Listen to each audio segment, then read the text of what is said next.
Jim mengumpulkan semua orang di pavilion utamanya Jonestown dan dia mengumumkan bahwa sudah waktunya mereka untuk melakukan ritual malam putih yang terakhir.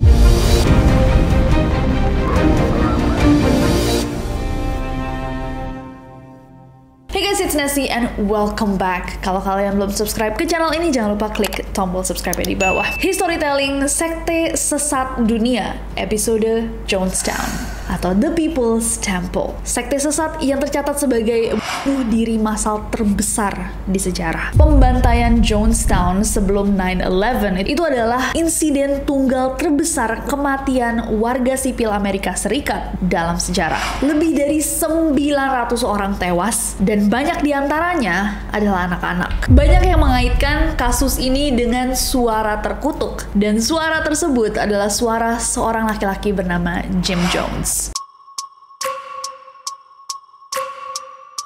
James Warren Jones atau Jim Jones adalah seorang pria yang lahir di Indiana tanggal 13 Mei tahun 1931. Dia besar di keluarga yang sangat terbatas dari sisi ekonomi. However, walaupun dia nggak punya uang nih, Jim itu selalu digambarkan sebagai anak yang cerdas banget di sekolah. Walaupun dia cerdas, temen-temennya selalu bilang dia tuh rada aneh. Tapi mungkin kepintarannya itu terlihat dari anak-anak lain tuh sebagai sesuatu yang sedikit tidak normal gitu. Dan dari kecil, dia tuh tertarik banget nih sama konsep agama, komunitas, dan juga tradisi-tradisi dalam agama, terutama tradisi Kristen yang karismatik seperti Pentakostalisme. Pentakostalisme adalah gerakan orang Kristen yang mengutamakan kuasa dan karya Roh Kudus. Nah, pas Jim ini di umur 20-an, waktu itu Amerika beda banget guys sama sekarang. Amerika baru aja keluar dari World War II, dari Perang Dunia II, dan ada nih economic boost, dorongan ekonomi yang mendorong segala hal ke konsumerisme. Jadi orang-orang tuh kayak spending, banyak banget yang mengeluarkan uang, beli ini, promosi itu. Dan Jim pada saat itu benar-benar nggak suka nih sama konsep yang tiba-tiba kok semua orang maunya berlomba-lomba jadi orang kaya untuk beli segala hal dan bisnis-bisnis berlomba-lomba untuk membuat uang.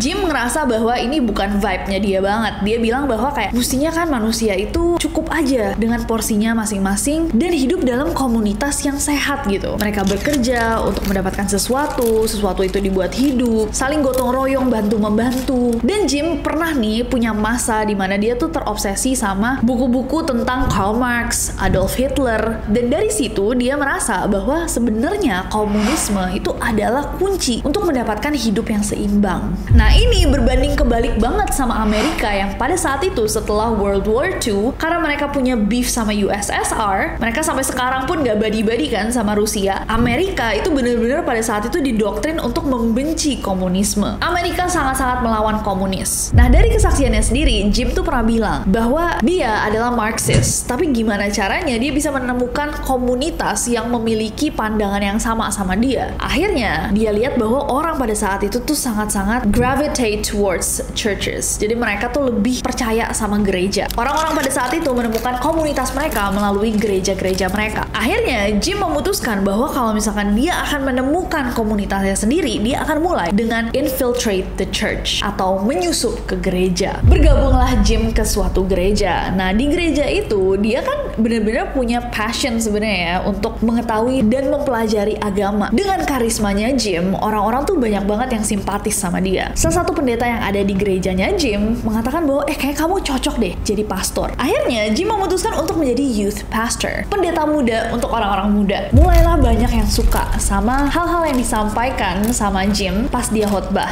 Tapi nggak lama, Jim meninggalkan gerejanya setelah dia tahu bahwa gereja pada saat itu melakukan adanya pemisahan ras. Jadi kalau kalian nggak tahu sejarah Amerika Serikat dulu tuh ada yang namanya segregation. Racial segregation atau pemisahan rasial itu adalah sesuatu yang ditentang sama Jim. Sebenarnya pemikiran ini tuh forward banget, sangat-sangat progresif pada zaman itu. Jim pada zaman itu berani bilang bahwa saya tidak akan ada di suatu tempat tempat di mana orang tuh dibeda-bedakan dari ras mereka. Sampai akhirnya di tahun 1956, Jim memutuskan untuk beli gereja sendiri. Gerejanya dia namakan Wings of Deliverance atau diubah later on jadi People's Temple Full Gospel Church. Nah, semakin lama gerejanya Jim ini semakin populer guys, karena Jim sendiri ini udah jadi kayak icon pada saat itu. Orang-orang tuh tahu kayak ada orang yang preaching agama tapi dia progresif banget, namanya Jim Jones, dan itu banyak banget orang yang akhirnya datang ke dia. Jadi bagian dari gereja dia karena mereka percaya pemikiran yang maju yang dimiliki oleh Jim Jones. Sampai semakin lama nih, gerejanya semakin besar tapi Jim jadi semakin aneh.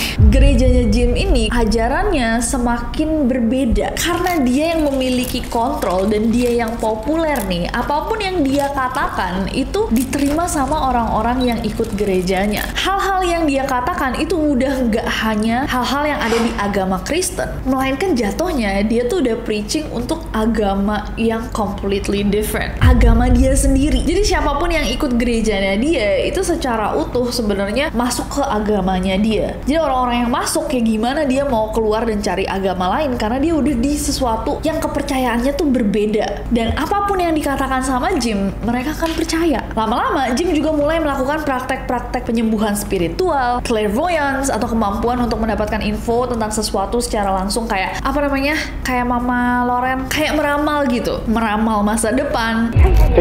Your fingers numb in your right hand. Reach the fingers out that are bothering you.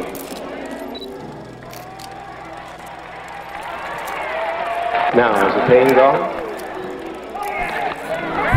Dan pada saat itu yang paling membedakan gerejanya Jim ini adalah gereja ini terbuka untuk ras apapun. Aku tahu ini konsepnya sedikit aneh ya untuk kita bahas hari ini guys, tapi pada zaman itu orang bener-bener dipisah di Amerika Serikat. Bahkan kalau kalian ke Disneyland gitu yang kayak theme parks, itu ada bagian untuk orang putih dan orang hitam. Tempat cuci tangan itu dibedakan, toilet dibedakan. Dan pemikiran majunya Jim Jones ini pada saat itu sampai menginspirasi racial desegregation pada church lainnya. Gereja-gereja lain, bioskop, restoran, teater, sampai kantor polisi untuk melakukan racial desegregation atau akhirnya penggabungan etnis. Pokoknya pada saat itu, kayak aku tadi bilang, dia tuh jatuhnya udah California icon. Sosok progresif yang sangat menginspirasi. Nah, pas dia di California ini, di umur 30-an, Jim itu udah semakin beda nih guys. Semakin jauh dari ajaran Kristen biasa, tradisional. Dia mulai menggambarkan dirinya sebagai Messiah dan mengklaim bahwa dia tuh reinkarnasi dari tokoh-tokoh dunia atau tokoh-tokoh agama yang terkenal. Dia pernah bilang bahwa dia itu reinkarnasinya Lenin, dia pernah bilang dia reinkarnasinya Buddha, reinkarnasinya Kristus, dan lain-lain. Tapi secara esensi sebenarnya tujuan dia bilang dia tuh membuat communion, kayak dia membuat komunitas dengan perubahan. Karena menurut dia, agama adalah candu bagi massa. Jadi kalau misalkan menurut dia, agama itu adalah sesuatu yang berbahaya untuk manusia gitu kali ya. Jadi dia lebih fokus ke komunitasnya itu. Dia mau orang-orang hidup bersama, memiliki standar yang sama, saling bahu-membahu untuk membuat kehidupan yang harmonis, bekerja, berkeluarga. Dan walaupun pada saat itu orang-orang dari luar People's Temple itu ngelihat orang-orang ini kok kayak orang-orang yang dicuci otaknya, para jurnalis dan orang-orang yang benar-benar meneliti People's Temple itu mengatakan bahwa pada saat itu orang-orang itu sebenarnya yang tergabung di komunitasnya Jim Jones adalah orang-orang yang baik, pekerja keras, sadar sosial, orang-orang berempati, banyak yang berpendidikan tinggi, orang-orang yang ingin membantu sesama manusia dan melayani Tuhan, bukan memeluk dewa yang mengaku dirinya sendiri di bumi. Jadi People's Temple itu esensinya menganjurkan sosialisme, kehidupan komunitarian yang telah terintegrasi secara rasial dengan standar yang luar biasa dan jarang banget ditemukan pada saat itu. Sampai di tahun 1970-an, Jim Jones itu mendapatkan dukungan luar biasa guys, bahkan dari orang-orang di dunia politik. Pembelaan gigih Jim Jones terhadap kaum-kaum tertindas membuat dia tuh dikagumi sama tokoh-tokoh politik Amerika Serikat pada saat itu seperti Angela Davis, Harvey Milk, Gubernur Jerry Brown, kolumnis Herb Caen, sampai wakil presiden Amerika Serikat pada saat itu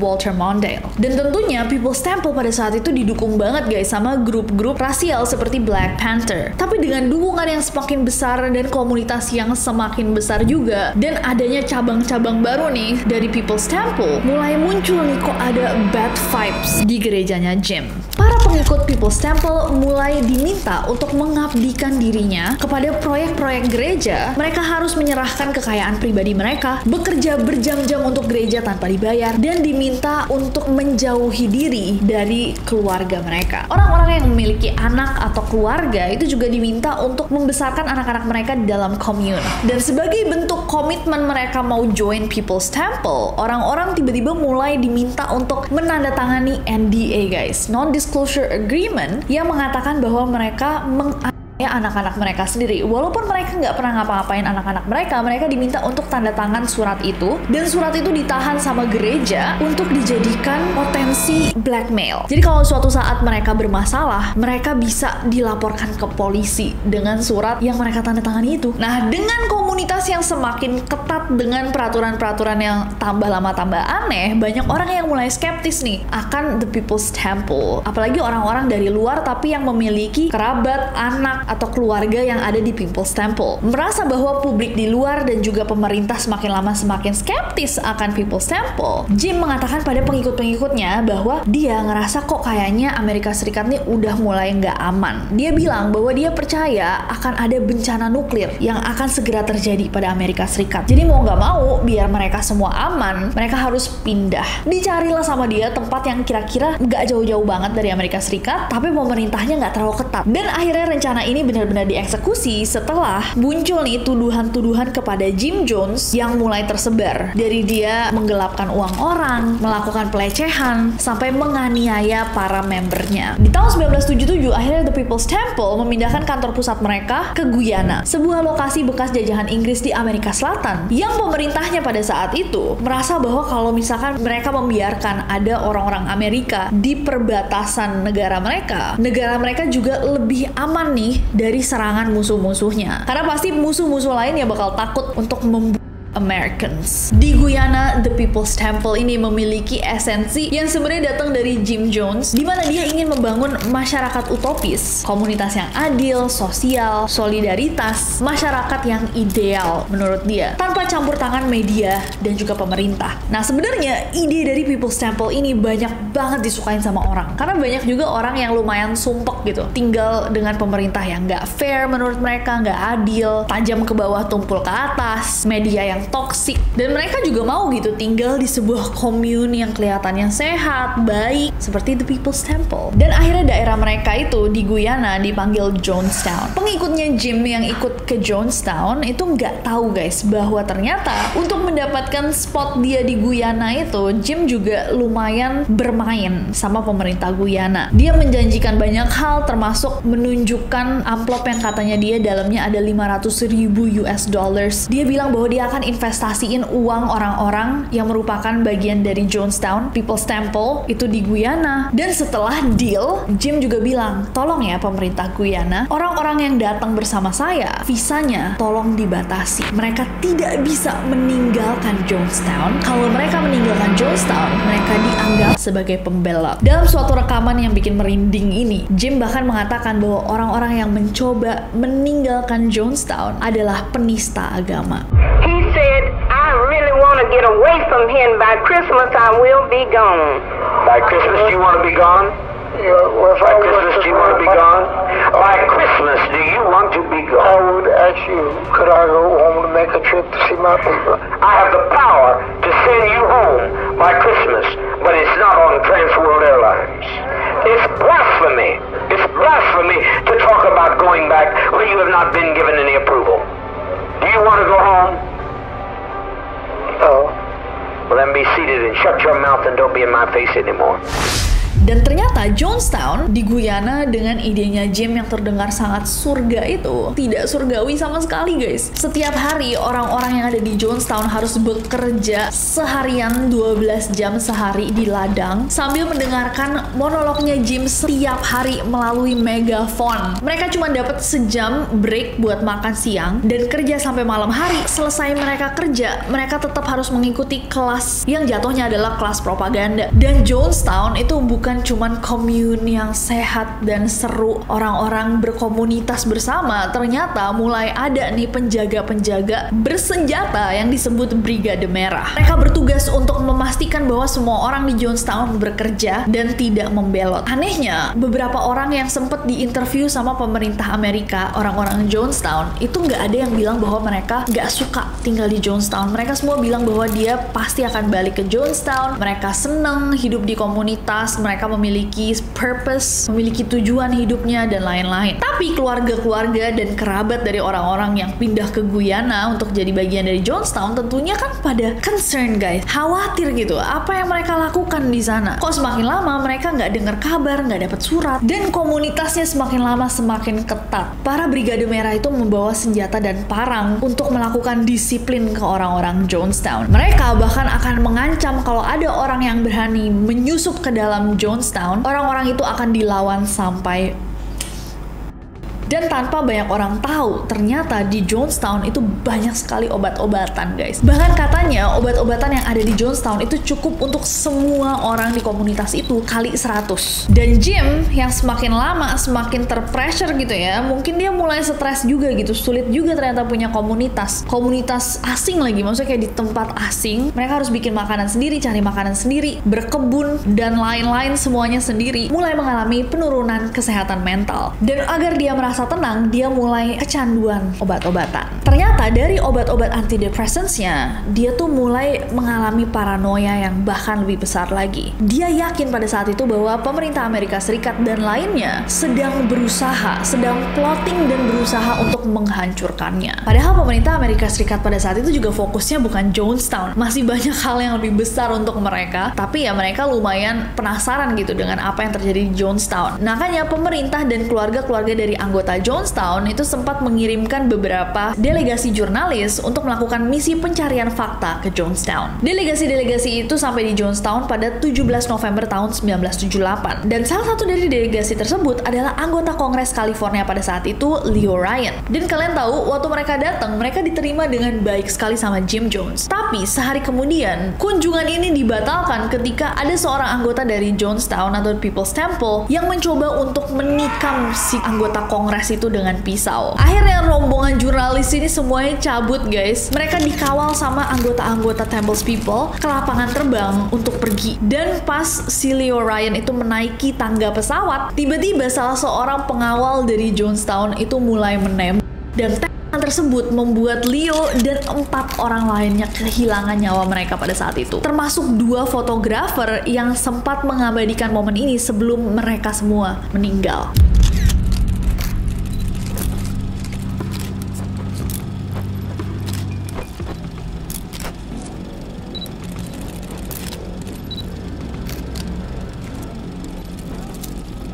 Bahkan korban yang selamat, jadi jurnalis yang selamat dari kejadian ini, berusaha untuk berlari dan menyeret diri mereka yang sudah berdarah-darah ke dalam hutan.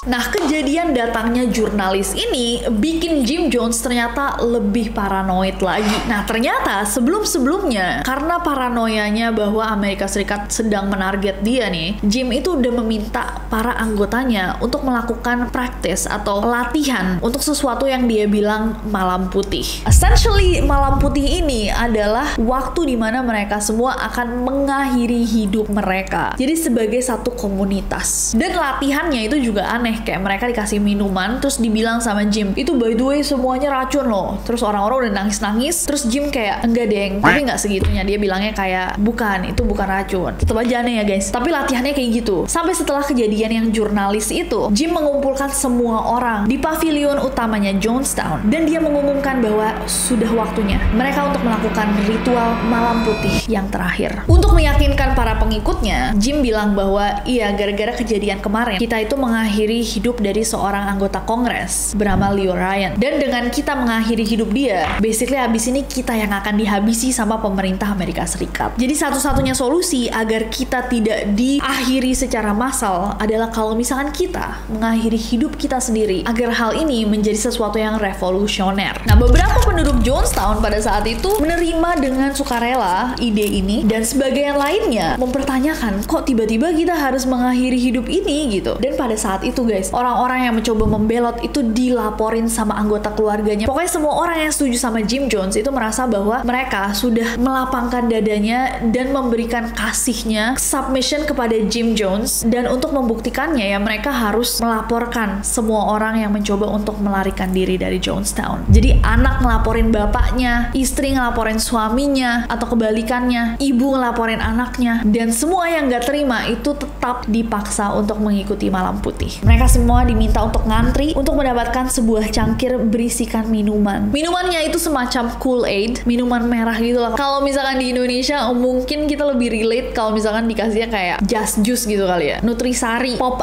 Ice, dan minuman tersebut sudah dicampur dengan cyanida. Orang-orang yang membelot termasuk anak-anak kecil yang tidak mau atau belum mengerti akan disuntikan juga, dan dikatakan bahwa lebih dari 300 anak itu diracuni dengan campuran cyanida yang kuat. Dan di sekitar pavilion itu udah dijaga sama orang-orang bersenjata, jadi nggak mungkin ada satu member pun atau anggota pun yang mencoba untuk kabur. Dan setelah semua orang meninggal, para penjaga yang terakhir hidup termasuk Jim Jones mengakhiri hidup mereka dengan tembakan. Dan keesokan harinya pada 19 November tahun 1978, pihak berwajib Guyana sampai di Jonestown dan menemukan pemandangan yang sangat mengerikan. Komuni Jonestown itu benar-benar sepi dengan ratusan jasad tergeletak di mana-mana, dan sejauh mata memandang itu jasad manusia doang bergelimpangan di mana-mana. Meskipun begitu, ternyata ada beberapa orang yang berhasil melarikan diri dari Malam Putih dan masuk ke hutan. Dan ternyata ada juga satu nenek-nenek yang ketiduran selama malam communion terakhir atau Malam Putih mereka itu, dan begitu dia bangun, dia keluar, dia cuma bisa ngelihat udah semua orang meninggal. Akhirnya pemerintah Amerika Serikat bekerja sama dengan pemerintah Guyana untuk mencoba mencari bukti-bukti yang ada. Dan setelah diselidiki, FBI juga menemukan sebuah kaset audio yang merekam tangisan penduduk Jonestown pada Malam Putih. And I just like to thank Dad for giving us life and also death. And I appreciate the fact, the way our children are going. Because, like Dad said, when they come in, what they're going to do to our children, they're going to massacre our children. And also the ones that they take captured, they're going to just let them grow up and be dummies like they want them to be. And not grow up to be a socialist like the one and only Jim Jones. They took us and put us in chains, and that's nothing. We tried to find a new beginning, but it's too late. You can't separate yourself from your brother and your sister. No way I'm going to do it. I refuse. I don't know who fired the shot. I don't know who killed the congressman. But as far as I'm concerned, I killed him. You understand what I'm saying? I killed him. Die with respect. Die with a degree of dignity. Lay down your life with dignity. Don't lay down with tears and agony. Stop this hysterics. This is not the way for people who are socialists and communists to die. No way for us to die. We must die with some dignity. Please, keep your emotions down. Keep your emotions down. Death is... I tell you, I don't care how many screams you hear. I don't care how many anguished cries. Death is a million times preferable to 10 more days of this life. If you knew what was ahead of you, you'd be glad to be stepping over tonight. Dalam satu malam, lebih dari 900 orang kehilangan nyawa mereka, dan this is one of the scariest, maksudnya kayak salah satu kisah sekte yang paling bikin merinding dalam sejarah. Gimana menurut kalian? Gila banget sih. Akhirnya kita membahas Jonestown, ini udah lama banget pengen aku bahas, dan kayaknya syutingnya panjang banget. Aku gak tahu ini materinya sepanjang apa Nerdist, but I hope you like it. Pastinya semua writers dan juga semua anggota NCC seremnya ngomongnya anggota, semua NCC bekerja keras untuk video ini. I hope that you guys liked it. Tulis komentar kalian di bawah, dan jangan lupa subscribe guys, karena aku gak sabar untuk ketemu kalian lagi. Bye bye.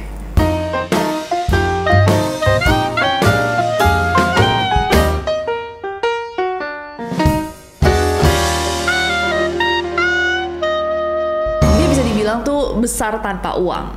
Nggak juga ya, nggak mungkin. Dia besar kayak ada yang aneh ya. Nggak benar, cuma tapi benar kan? Bunuh dirinya itu sebagai bunuh diri. Oh iya, meme gitu kan. Nggak tahu deh, nanti kita biarkan editor mengedit itu dengan lumba-lumba. Enggak lah.